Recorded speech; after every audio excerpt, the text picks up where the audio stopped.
পাচ্ছে না আরো।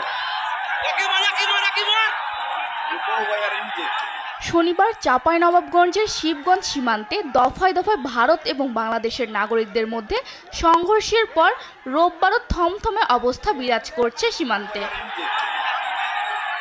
চরম আতঙ্কে আছেন সীমান্ত এলাকার বাসিন্দারা, এমনকি নিজ জমিতে কৃষিকাজ করতেও ভয় পাচ্ছেন তারা। আমাদের বিডিআর হাঁকায়, ওদের বিডিআর বিএসএফ গ্যাস পর্যন্ত ছাড়ছে। আমরা কি করে চলতে পারি? আমরা বর্ডার চলতে পারবো কি? আমরা আবাদ করি, আমরা মাঠে কাজ করতে যেতে চাইছি কিন্তু যেতে পারছি না।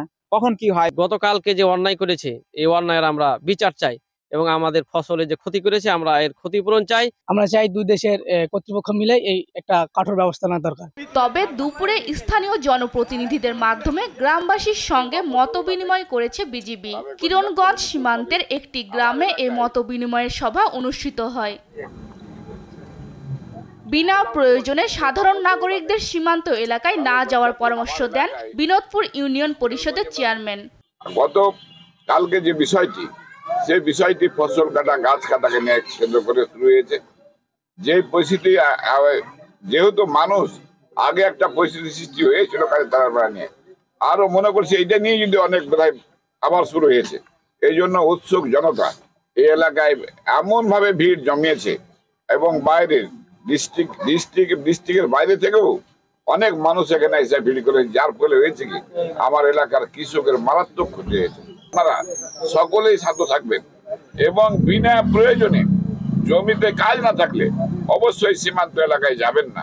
সীমান্তের পরিস্থিতি স্বাভাবিক রয়েছে জানিয়ে মহানন্দা ৫৯ বিজিবি ব্যাটালিয়নের অধিনায়ক জানান, যে কোনো অপ্রীতিকর পরিস্থিতি নিয়ন্ত্রণে প্রস্তুত রয়েছে বিজিবি সদস্য। সীমান্ত এলাকায় উত্তেজনা হলে আলটিমেটলি এই এলাকার কৃষকের ক্ষতি হচ্ছে। তো এই এলাকায় যেন উত্তেজনা না হয়, উত্তেজনা প্রশমিত করার জন্য আমরা কাজ করছি এবং বর্ডারে এটি আমাদের কাজ। যে কোনো পরিস্থিতি নিয়ন্ত্রণ করার জন্য BGB we are train for this. তাই বলে এখন যারা এই কাজগুলি আমাদেরকে করতে দেন, আমাদের সহযোগিতার জন্য এলাকার জনগণ আছে, আমরা জনগণের সাথে কাজ করছি। এখন বর্তমানে আমরা যেটা করছি, আমরা এলাকায় যে মতবিনিময় সভা করছি। আমাদের জনগণ যেন নিরাপত্তার সাথে কাজ করতে পারে এবং পরিস্থিতি যেন আমরা এই স্বাভাবিক অবস্থাটা কন্টিনিউ করতে পারি। এখন সীমান্তে বিএসএফ এবং বিজিবি আমরা টহল করছি, পরিস্থিতি খুবই স্বাভাবিক। আমরা এই স্বাভাবিক পরিস্থিতিটা আমরা কন্টিনিউ করতে চাই। এই কন্টিনিউ করার জন্য জনগণ আমাদের পাশে আছে, জনগণের সাপোর্ট নিয়ে আমরা কাজ করতে চাই।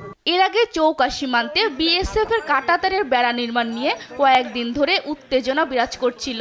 পরে একাধিকবার পতাকা বৈঠকের মাধ্যমে পরিস্থিতি শান্ত হয়।